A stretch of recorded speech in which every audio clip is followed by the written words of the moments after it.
habisnya cepat, tidak dinikmati, menjadi beban. Untuk apa mendapatkan banyak harta kalau tidak bahagia? Tidak setiap muslim kalau disebutkan ini, kalau imannya tidak merespon dengan baik, tidak akan bisa diikuti. Ya ayyuhalladzina amanu ista'inu bis-sabri was-shalah. Kamu ini punya iman apa enggak? Yakin apa enggak dengan Allah? Pengen masalah selesai tapi jauh dari Allah, pengen rezeki dimudahkan tapi jauh dari Allah. Ayat ada, contoh jelas di hadapan mata, kisah diperdengarkan, belum yakin juga, dengan cara apa lagi diberikan keyakinan.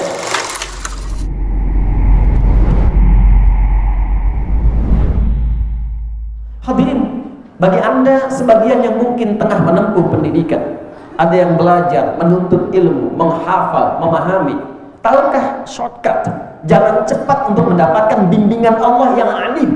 Bukankah kita menyadari Allah Maha mengetahui, pemilik semua bentuk keilmuan? Maka Allah berikan jalan bagi Anda yang ingin shortcut, mendapatkan jalan pintas untuk cepat memahami. Sekali dengar langsung ingat, sekali mendengar kalimat langsung paham arahnya kemana, setiap menemukan rumus langsung mengerti bagaimana cara menyusunnya.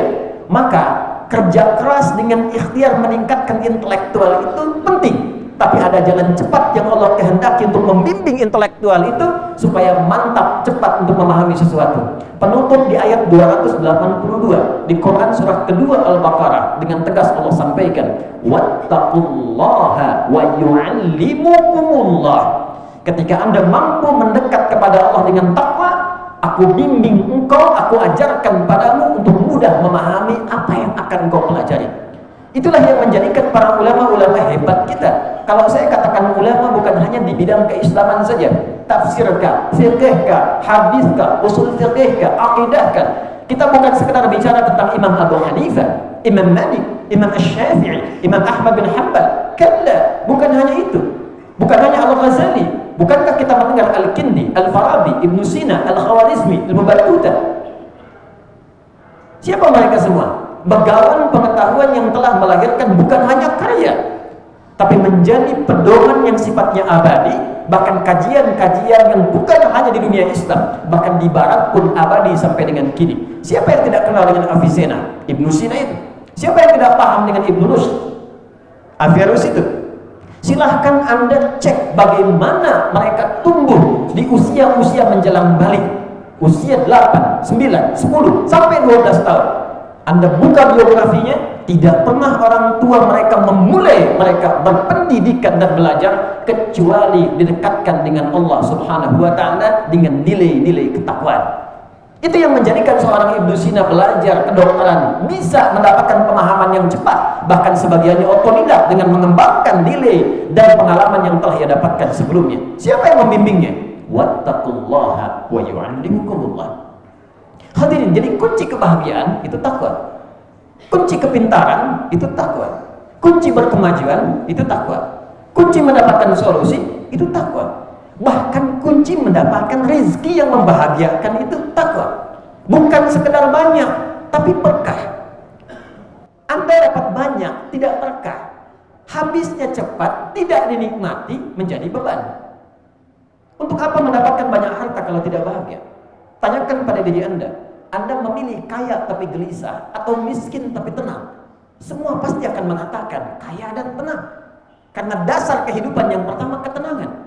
Mawaddah, harta melimpah, rahmah, kasih sayang, tidak ada faedahnya kalau nggak ada sakinah. Sakinah itu kebahagiaan yang dihasilkan dari ketenangan. Jadi ketika Islam menawarkan solusi bukan sekedar kuantitas, tapi pun diiringi dengan kualitas yang paripurna. Pertanyaan berikutnya, ya Allah, ya Rasulullah, bagaimana cara kami meningkatkan takwa kepada Allah untuk meraih apa yang dijanjikan tadi? Dan dahsyatnya, sebelum ayat itu kita bacakan, Allah sudah tunjukkan tokoh-tokoh yang sukses mempraktekkan itu, yang bahkan kisahnya melintasi zaman, dibuktikan secara sejarah ada, dilihat napak tilasnya dapat dicari, bahkan bukti sebagian peninggalannya bisa didapati sampai dengan kini. Siapa yang tidak kenal dengan Uthman bin Affan? Siapa yang tidak tahu dengan Abdurrahman bin Auf? Cek mereka sebelum meningkatkan takwa, dengan setelah mereka meningkatkan takwa, berapa peningkatan aset yang didapatkan?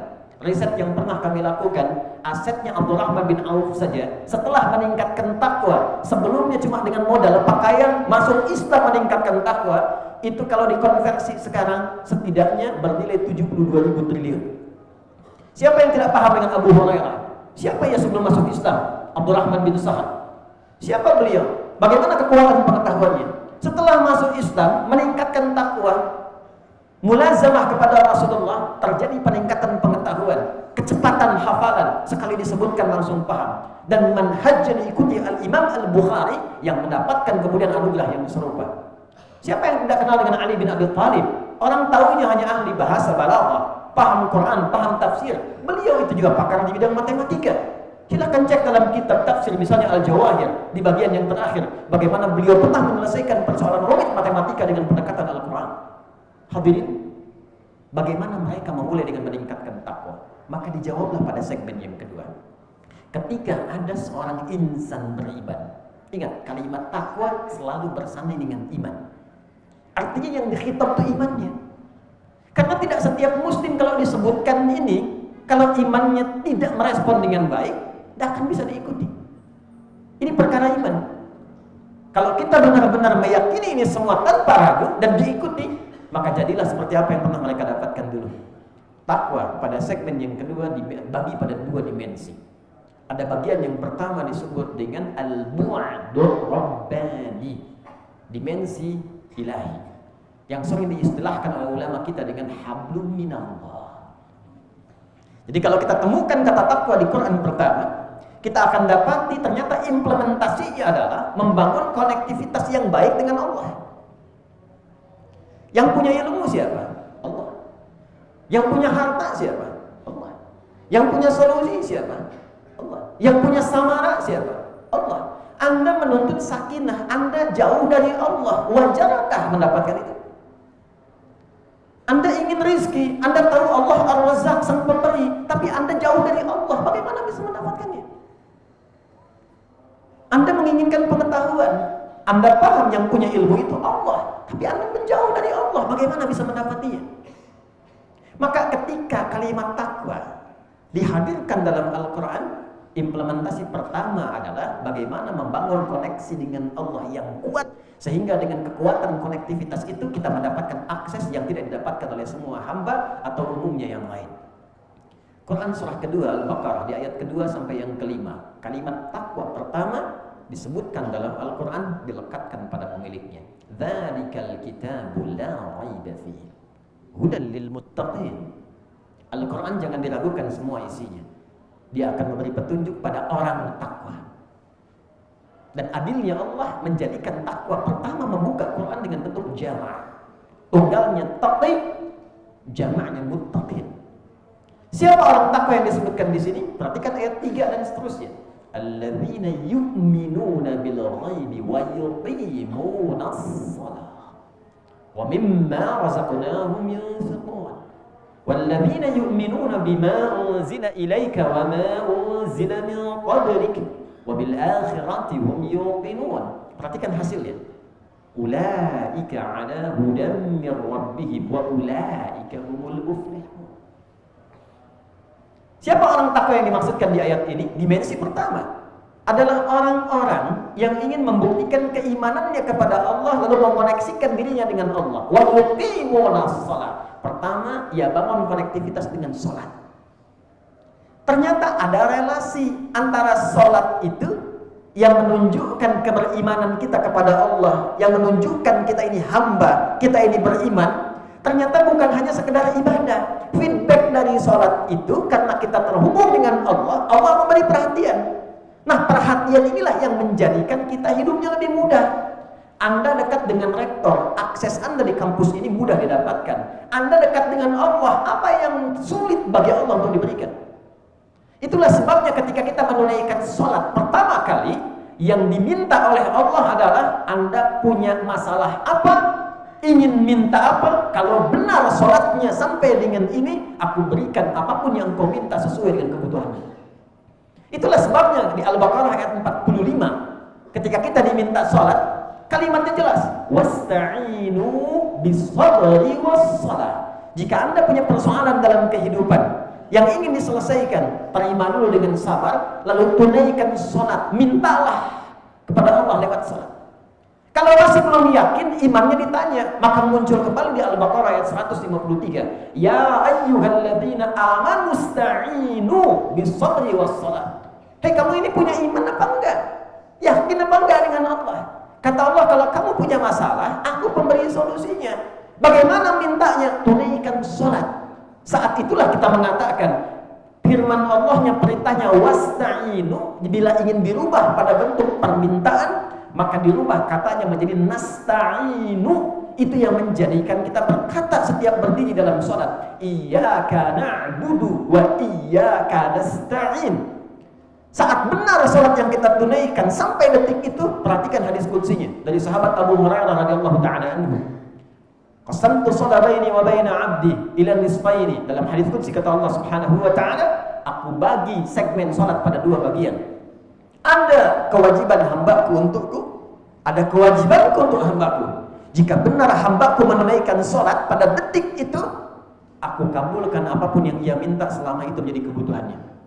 Idza qala al-'abdu alhamdulillahi rabbil alamin, jika hambaku berkata alhamdulillahi rabbil alamin, qala Allah azza wa jalla hamadani 'abdi. Jika seorang yang sholat berkata dalam sholatnya alhamdulillahi rabbil alamin, itu dijawab oleh Allah, saudara. Kita senang menghadap, dijawab oleh Allah. Karena itu kita belajar bacaan yang benar supaya nggak malu menghadap pimpinan ditata-tata kalimat, menghadap Allah kok bacaan berantakan, tapi mintanya banyak. Itu sebab yang menjadikan kita berlatih pakai pakaian yang bagus, menghadap, minta, dijawab. Hambaku sedang memujiku. Idza qala al-'abdu ar-rahman ar-rahim, qala Allah azza wa jalla asna 'alayya 'abdi. Jika hambaku berkata Ar-Rahman Ar-Rahim, aku jawab, kata Allah, hambaku sedang menyanjungku. Wa idza qala al-'abdu maliki yaumiddin, kalau hambaku berkata maliki yaumiddin, qala Allah azza wa jalla majjadani 'abdi. Allah menjawab, hambaku sedang mengagungkanku. Perhatikan. Wa idza qala al-'abdu iyyaka na'budu wa iyyaka nasta'in. Kalau hambaku berkata, ya Allah, aku beriman dan aku buktikan keberimananku kepadamu dengan menyembahmu saat ini. Dan aku sedang punya masalah, dan kau maha tahu dengan masalahku. Aku mohon solusi darimu. Dijawablah, qala Allah azza wa jalla, Allah menjawab, hadza baini wa baina 'abdi wa li 'abdi ma sa'al. Ini perjanjianku dengan hambaku. Kalau hambaku benar salatnya sampai detik kalimat itu, aku kabulkan apapun yang ia butuhkan. Ini yang menjadikan semua nabi dan rasul itu, mereka pun salat. Kalau sedang ada hajat, mereka salat. Nabi Zakaria itu divonis fisiknya sudah sepuh, letih, rambut memutih. Istri divonis secara medis monofos dan maaf mandul. Secara medis gak mungkin, secara klinis mustahil. Apa yang beliau lakukan? Bangun menunaikan sholat. Quran surah ketiga, Ali Imran ayat 38 sampai 39. Saat berdiri dalam sholat itulah minta kepada Allah. Hunalika da'a Zakaria rabbah. Qala rabbi habli min ladunka dzurriyyatan thayyibah innaka sami'ud du'a. Beliau berkata, ya Allah, semua memvonis aku tak mungkin punya keturunan. Maka aku abaikan mereka, aku mohon padamu yang tidak punya pernah batas dalam pemberian. Kalau ada orang mengatakan kepada anda, mustahil kamu dapat itu, gak akan bisa begitu, itu tanda pertama dari Allah. Abaikan semua pandangan itu, beralihlah kepada Allah, karena Allah ingin memberi tanpa campur tangan hambanya. Maka apa jawabannya? Fanadatul malaikatu huwa qa'imun yusalli fil mihrab. Dijawab turun malaikat, engkau akan punya keturunan, namanya langsung dari Allah, Yahya, yang mustahil menurut manusia. Ada bayi yang lahir dari rahim perempuan yang menopos dan mandul hidup, kata Allah tidak ada yang mustahil, jadi dan hidup dia. Kapan terjadi? Qaimun yusalli fil mihrab, sedang sholat. Ini yang menjadikan Nabi Musa sholat, Quran surah ke-20 ayat 14. Itu yang menjadikan Nabi Isa sholat, Quran surah 19 ayat 31 sampai 33. Itu yang menjadikan Nabi Ismail memerintahkan semua keluarganya sholat. Wa kana ya'muru ahlahu bis sholat, Quran surah ke-19 ayat 55. Semua Nabi Rasul sholat. Al-Kindi, Al-Farabi, Al-Ghazali, Ibnu Sina, Al-Khawarizmi, Ibnu Rushd. Apa yang mereka lakukan? Orang tuanya itu cuma ngasih dua. Dari sejak kecil sholatnya benar, hafal Quran, baca Quran. Riset membuktikan, seorang peneliti dokter berketurunan Maroko, tinggal di London saat itu di Inggris, meneliti orang yang mampu hafal Quran dengan cara yang benar, maka meningkat kecerdasannya 3 kali lipat dari orang biasa. Sekarang di Sydney, kalau ada sekolah Islam, tidak ada program Qurannya, itu sekolahnya nggak laku. Di Amerika sekarang, itu rata-rata orang Islam sekarang mengejar untuk bisa menghafal Quran. Sekarang mereka berlomba menciptakan hafid-hafid muda. Dan mereka belajar dari sejarah sebelumnya. Silahkan cek bagaimana Ibnu Sina bangun malam, menemukan ide-ide brilian. Siapa itu Durus? Siapa itu Al-Khwarizmi? Siapa Jabir bin Hayyan yang menemukan atom dari sudut pandang besi, Fe, Vero? Bahkan saat mengkaji surat Al-Hadid. Siapa itu Divirnas yang mendapatkan inspirasi dari surat Al-Mulk, kemudian membuat prototipe pesawat terbang? Kita butuh orang-orang seperti mereka di era ini. Anda pengen lulus, IPK pengen paling bagus, sholat masih terlambat, tahajud gak pernah bangun, baca Quran bahkan belum bisa punya waktu, pengen tingkat paling tinggi dan pengen dikabul oleh Allah. Di mana logikanya? Dan Anda mengaku beriman, pengen masalah selesai tapi jauh dari Allah, pengen rezeki dimudahkan tapi jauh dari Allah. Ayat ada, contoh jelas di hadapan mata, kisah diperdengarkan, belum yakin juga, dengan cara apa lagi diberikan keyakinan? Itulah sebabnya tiap pekan kita dipanggil dalam Jumat. Hei, cek takwamu. Mungkin kesulitannya bukan karena belum pintar, belum takwa. Mungkin dengan Allah ada yang belum selesai urusannya. Ini yang menjadikan tiap pekan kita datang untuk menghadap kepada Allah dan mengingatkan dan mengevaluasi selama sepekan. Mungkin ini yang belum selesai, yang butuh untuk direnungkan dalam Jumat itu.